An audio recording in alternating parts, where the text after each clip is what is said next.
ஓம் come கணபதியே நமக, ஓம் come கணபதியே நமக, ஓம் கம் கணபதியே நமக.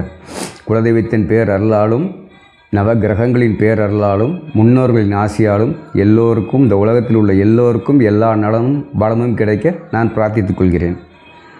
எல்லோருக்கும் என் ஆன்மீக வணக்கங்கள். நான் KM ஜாதக நிலையம் மலையப்பன், ஜோதிடர் மலையப்பன் பேசுகிறேன். நான் இந்த வீடியோ எதுக்காக போட்டிருக்கேன்னா, பொதுவாக சந்திராஷ்டமம் ராசிக்கு பார்க்குறாங்க. நான் ராசிக்கு பார்க்குறது சரியாக இருக்காதுங்க. நீங்கள் பிறந்த நட்சத்திரம், அந்த நட்சத்திரத்தோட பாதம் அப்படி பார்க்கணும். அப்படி பார்த்தா தான் இந்த சந்திராஷ்டமம் உங்களுக்கு என்ன மாதிரி நடைமுறைகளில் பலன் தருதுங்கிறத நீங்கள் தெளிவாக தெரிஞ்சுக்க முடியும். ஒரு ராசிக்கு 4 நட்சத்திரம், 3 நட்சத்திரம், ஒரு நட்சத்திரத்துக்கு 4 பாதம். இன்றைக்கி நம்ம பேச போகிறது ரோகிணி நட்சத்திரத்தை பற்றி. ரோகிணி நட்சத்திரம் ரிஷப ராசியில் இருக்குது, 4 பாதமும் அங்கே தான் இருக்குது. அதனால் தனுசில் சந்திரன் பிரவேசிக்கும் போது உங்களுக்கு அந்த சந்திராஷ்டமம் அப்படிங்கிற அமைப்பு என்ன வேலையை செய்யணுமோ அந்த வேலையை செய்யும். இதை பற்றி முழுசாக தெரிஞ்சுக்கணும்னு நினைக்கிறவங்க யூடியூப்பில் போய் ஜோதிடர் மலையப்பன் அப்படின்னும் இல்லை KM ஜாதக நிலையம்னு சர்ச் பண்ணிங்கன்னா என்னோடய வீடியோ வரும். அதில் முழு விவரம் மணிக்கணக்கோடு கொடுத்துருக்கேன். எந்தெந்த நேரத்தில் சந்திராஷ்டமம் இந்த ரோகிணிக்கு வேலை செய்யும் அப்படிங்கிறத முழுசாக சொல்லியிருக்கேன். எல்லோரும் அதை ஒரு தடவை முயற்சி பண்ணுங்கள். உங்களுக்கு இந்த வீடியோ பிடிச்சிருக்கும்னு நினைக்கிறேன். அந்த வீடியோவை நீங்கள் முழுசாக போய் யூடியூப்பில் பார்த்துட்டு உங்களுடைய கருத்துக்களை கமெண்ட்டாக எனக்கு தெரியப்படுத்துங்க.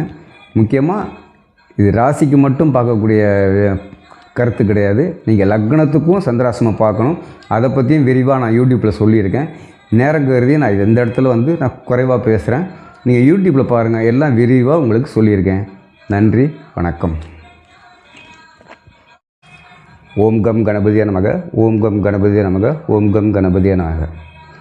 குலதெய்வத்தின் பேர் அருளாலும் நவ கிரகங்களின் பேர் அருளாலும் முன்னோர்களின் ஆசையாலும் இந்த உலகத்தில் இருக்க எல்லாருக்கும் எல்லா நலமும் வளமும் கிடைக்க நான் பிரார்த்திக்கிறேன்.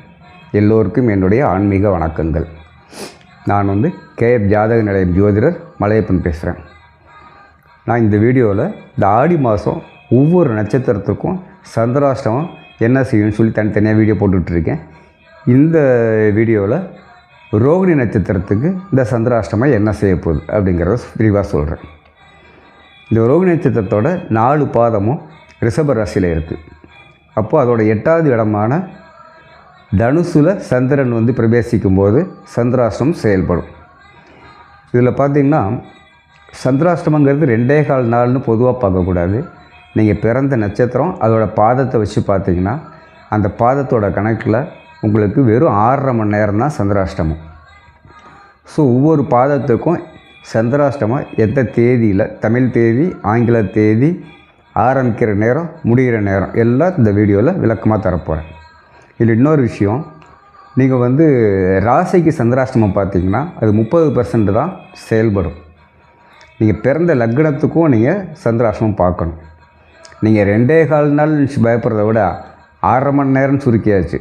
ஸோ லக்னத்துக்கு பார்க்கும்போது இன்னொரு நாள், இதே மாதத்தில் இன்னொரு நாள், அந்த லக்னம் எந்த நட்சத்திரத்தில் எந்த பாதத்தில் இருக்கோ அன்னைக்கு அந்த சந்திராஷ்டமம் அந்த குறிப்பிட்ட 6.5 மணி நேரம் செயல்படும். உங்களுடைய லக்னம் சப்போஸ் ஒரு சிம்ம லக்னம், மக நட்சத்திரம் அப்படின்னு வச்சுக்கோங்களேன். அந்த மகன் நட்சத்திரத்தில் அந்த சந்திரன் பிரவேசிக்கும் போது உங்களுக்கு அந்த சந்திராஷ்டமம் 70% வேலை செய்யும். உங்களுக்கு ராசி தான் தெரியும், நட்சத்திரம் தான் தெரியும், பாதம் தெரியாதனாலோ, இல்லை லக்னம் தெரியாது, லக்னத்தில் உள்ள பாதம் தெரியாது, நட்சத்திரம் தெரியாதனாலோ கவலைப்பட வேண்டாம். இந்த பின்னால் இருக்கிற இந்த போர்டில் இருக்கிற ஃபோன் நம்பருக்கு நீங்கள் கமெண்ட் கொடுங்க, மெசேஜ் கொடுங்க. உங்களுடைய டேட் ஆஃப் பர்த்து, பிறந்த நேரம், பிறந்த ஊர் அதை மட்டும் அனுப்புங்க. உங்களுடைய ராசி, நட்சத்திரம், பாதம், லக்னம், அதோடைய லக்னாதிபதி இருந்த நட்சத்திரம், அதோட பாதம் எல்லாம் உங்களுக்கு இலவசமாக உங்களுக்கு நான் அனுப்பிச்சி வைக்கிறேன். இதில் ஒரே ஒரு முறை மட்டும் நான் சொல்கிறேன். அந்த லக்னம், ராசி, நட்சத்திர அதிபதி இதெல்லாம் டைரியில் குறித்து வச்சுங்க. அதுக்கப்புறம் நீங்கள் மாதம் மாதம் அந்தந்த நட்சத்திரம் வரும்போது மட்டும் நீங்கள் சந்திராஷ்டமத்தை பார்த்தீங்கன்னா இந்த பலன் உங்களுக்கு தெரிஞ்சிடும். இப்போ இந்த ரோகிணிக்கு 1ஆம் பாதத்துலேருந்து பலன் எப்போ ஆரம்பித்து எப்போ முடிய போகுதுன்னு சொல்ல போகிறேன்.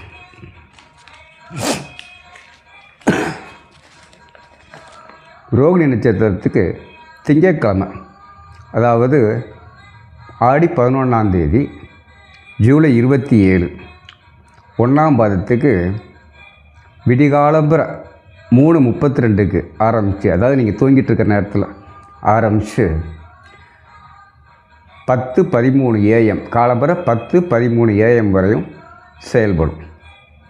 அதுக்கப்புறம் 2ஆவது பாதத்துக்கு அன்னைக்கு அந்த 10:11க்கு ஆரம்பித்து 4:54 சாயங்காலம் அது வரையும் செயல்படும்.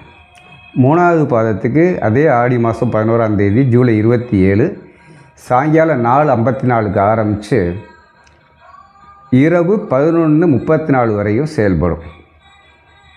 4ஆவது பாதத்துக்கு அன்னைக்கு இரவு 11:34க்கு ஆரம்பித்து மறுநாள், அதாவது ஆடி 12 ஜூலை 28 விடிகாலம்பர 6:15 மணி வரையும் இது செயல்படும்.